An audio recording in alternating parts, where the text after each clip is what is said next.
നമസ്കാരം. നിങ്ങളുടെ ജീവിതത്തിലെ ദുരിതങ്ങൾ അകലാനും ആഗ്രഹസാഫല്യത്തിനുമായി കാത്തിരിക്കുകയാണോ?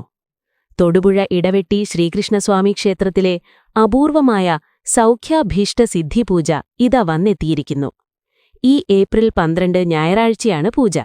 പക്ഷേ ശ്രദ്ധിക്കുക, 2 ദിവസത്തിനുള്ളിൽ ഇത്തവണത്തെ ബുക്കിംഗ് അവസാനിക്കുകയാണ്. എന്തുകൊണ്ട് നേരത്തെ ബുക്ക് ചെയ്യണം?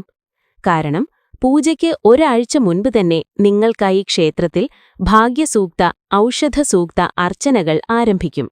കൂടാതെ ശിവൻ, ഗണപതി, സുബ്രഹ്മണ്യൻ തുടങ്ങി എല്ലാ ഉപദേവന്മാർക്കും നിങ്ങളുടെ പേരിൽ പ്രത്യേക അർച്ചനകളും നടക്കും. മുജ്ജന്മ പാപങ്ങൾ തീർത്ത് രോഗശമനവും ഐശ്വര്യവും തലമുറകളിലേക്ക് പകർന്നു നൽകുന്ന വലിയൊരു പുണ്യമാണിത്. തൃശൂർ ബ്രഹ്മസ്വം മഠത്തിലെ ആചാര്യന്മാരുടെ വേദജപവും ഭഗവാന്റെ സാന്നിധ്യം അറിയിച്ച് വാനിലുയരുന്ന കൃഷ്ണപ്പരുന്തുകളും ഈ പൂജയുടെ സവിശേഷതയാണ്. നേരിട്ട് വരാൻ കഴിയാത്തവർക്കും ഓൺലൈനായി ബുക്ക് ചെയ്യാം. ഓരോ പൂജയ്ക്ക് ശേഷവും ഭഗവാന്റെ ചൈതന്യം നിറഞ്ഞ പൂജിച്ച നാണയം നിങ്ങൾക്ക് ലഭിക്കും. ആഗ്രഹങ്ങൾ സഫലമാക്കാൻ നാണയപ്പറയും നാണയത്തുലാഭാരവും ഇവിടെ അതിവിശേഷമാണ്. പൂജ ബുക്ക് ചെയ്യാൻ ആഗ്രഹിക്കുന്നവർ ഇപ്പോൾ തന്നെ ക്ഷേത്രവുമായി ബന്ധപ്പെടുക.